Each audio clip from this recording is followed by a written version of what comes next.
Jo të gjithë nxënësit e shkollës së mesme të Ulët Zenel Hajdini në Prishtinë mbajtën mësim të premten.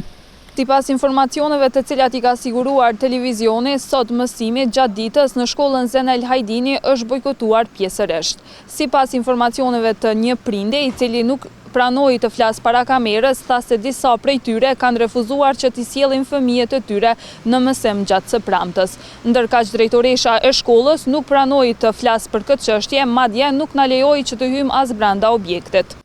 Kjo nuk është hera e parë që prindërit nuk i dërgojnë fëmijët në shkollë me arsyen se njëjta nuk i plotson kushtet elementare për mësim gjithditor.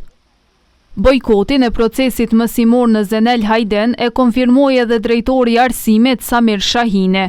Sipas tij, prindërit po nxitën nga kundërshtari politik.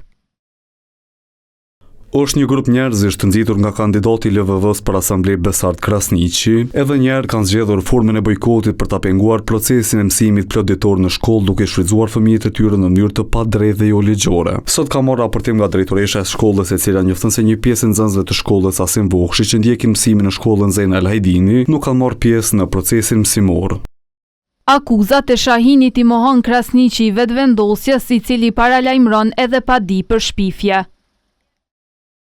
Unë asnjë protest, bojkot nuk kam organizuar. Këto janë shpifje. Kërkesat, ankesat e prindërve, gjithsesi nxënësve në lidhje me mungesën e kushteve elementare në shkolla janë të njohura, pasi që këto dy shkolla nuk i plotësojnë kushtet për mësim tërditor. Aty ka mungesë të kushteve elementare teknike higjienike për të zhvilluar mësimin tërditor. Ndërkaq në shkollën Asim Vokshi nga drejtoria i than ATV-s se nuk ishte bojkot të mësimit.